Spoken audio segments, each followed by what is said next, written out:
não conseguiríamos vencer, Davi olhava e já dizia: vocês agora vão ver como Deus faz, o que Deus faz. Vão ver o poder de Deus como é imenso. Então, para Davi era mais uma oportunidade para provar, para mostrar que Deus é sempre vencedor, que Deus é sempre poderoso. Então, os problemas nossos nós devemos enfrentá-los sabendo que é mais uma oportunidade para que nós cresçamos na nossa fé, para que nós saibamos que servimos realmente a um Deus poderoso e que no final das nossas lutas nós teremos uma grande vitória. E através dessa grande vitória, o nome de Deus será glorificado. Glória a Deus. Número 2 aí, o inimigo de Davi. Então, pergunta número 9. Por que Golias amedrontava os soldados de Saul? Então, porque Golias de Gate tinha de altura aí 6 côvados e 1 palmo, ou seja, mais de 3 metros um pouco, né, de altura. O registro bíblico apresenta outras menções de homens gigantes, como Gênesis 6:4, Deuteronômio 2:10, 20 e 21, e também capítulo 3, versículo 11. Golias, confiante em sua grande estatura, desafiou e amedrontou o exército de Israel por 40 dias. Veja aí, primeiro livro de Samuel, capítulo 17, versículo 11 e versículo 16. Então veja bem, 40 dias aquele gigante afrontando o povo de Israel e afrontando o próprio Deus.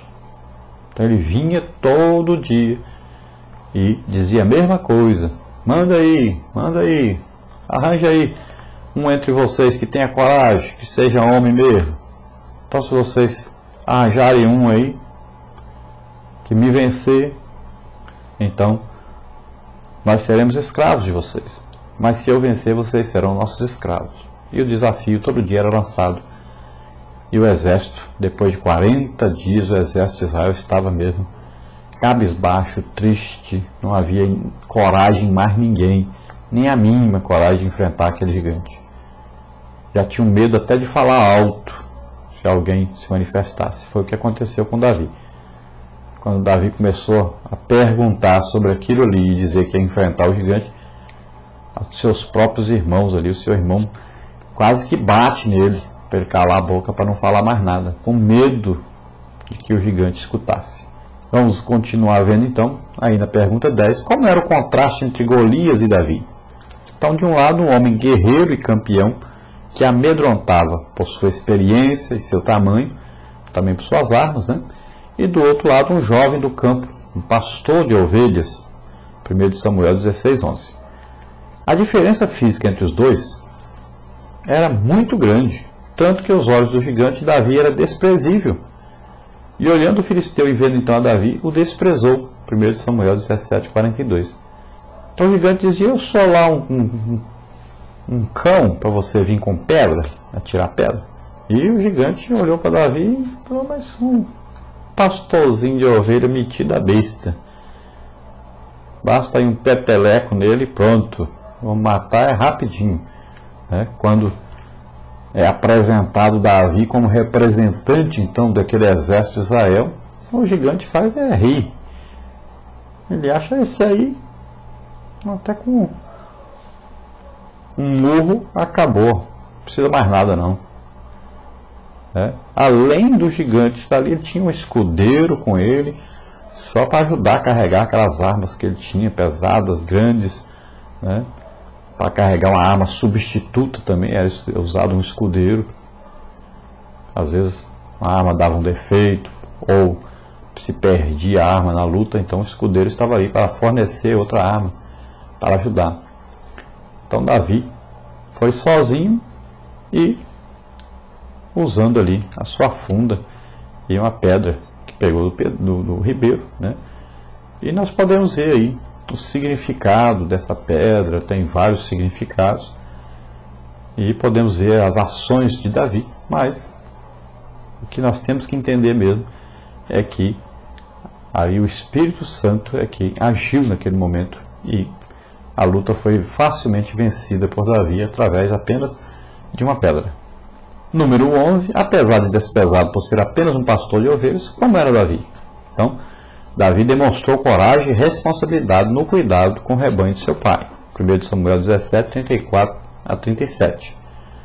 O homem de Deus pode ser depreciado, ignorado, humilhado, mas se ele é temente ao Senhor, se ele é santo, fiel, perseverante, humilde de espírito, sabe que o Todo-Poderoso lhe dará a vitória final. Apesar de sua zombaria, Golias não sabia que, a despeito de ser novo, aquele moço possuía as qualidades mencionadas em 1 Samuel 16:18. Ele tinha talento musical, coragem, prudência no falar, boa aparência e, o mais importante, tinha comunhão com Deus. Então veja só a diferença, né?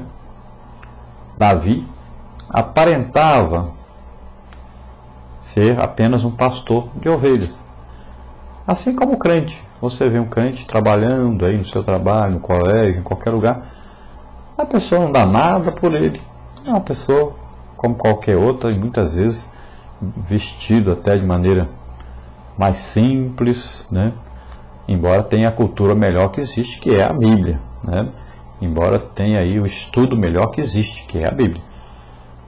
Então, na hora que às vezes até um patrão, uma pessoa vê o crente na igreja, com um terno, a sua Bíblia debaixo do braço, e vê o crente ali, ele fala, mas como que pode aquele funcionáriozinho, aquele pobrezinho, miserável, coitadinho, e agora aí de terno, e pregando o evangelho, e com autoridade, como é que pode? Então por quê? Porque o crente, ele tem dentro de si o próprio Deus morando ali. Então as pessoas olham a casca, olha por fora. As pessoas têm a mania de olhar fisicamente as pessoas, né? Não procura ver o que aquela pessoa tem dentro de si. Não procura se aproximar e aprender alguma coisa, porque acha-se tão superior que aquela outra pessoa não pode lhe ensinar nada. Pensa que aquela pessoa não sabe nada, não é ninguém.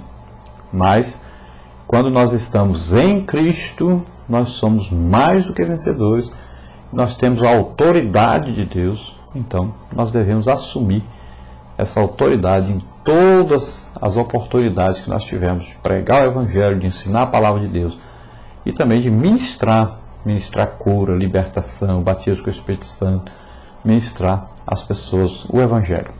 Então nós vemos aí que Davi, ele demonstrou então que ele tinha coragem, responsabilidade no cuidado das ovelhas que foram confiadas a ele para ele cuidar.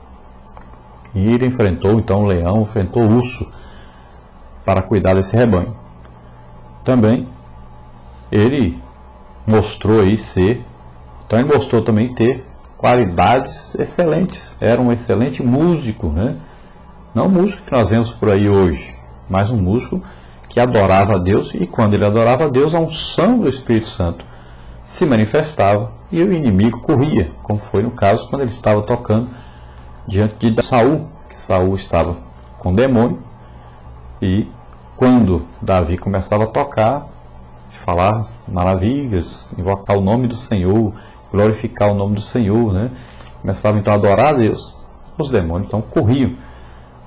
Então temos que ter músicos dessa qualidade. Nós vamos ver nesse trimestre e estudar mais sobre esse departamento musical da igreja, né?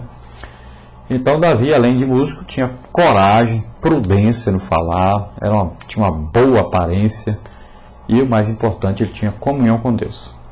Então, são qualidades que o crente deve possuir na sua vida cotidiana. Procure ver, então, esses talentos de Davi e procure ter na sua vida esses talentos, né?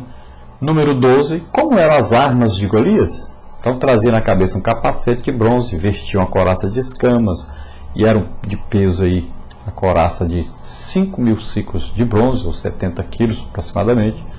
Trazia grebas de bronze por cima de seus pés, um escudo de bronze entre seus ombros. A haste da sua lança era como eixo de tecelão, e o ferro da sua lança de 600 ciclos de ferro. E diante dele ia então o escudeiro. Então aí aproximadamente 8 quilos, né? A haste, 7 quilos a ponta dessa haste, dessa lança. Então aí só a lança de Golias pesava aí por volta aí de 15 quilos, né? E nós vamos ver que apesar de toda essa armadura, né?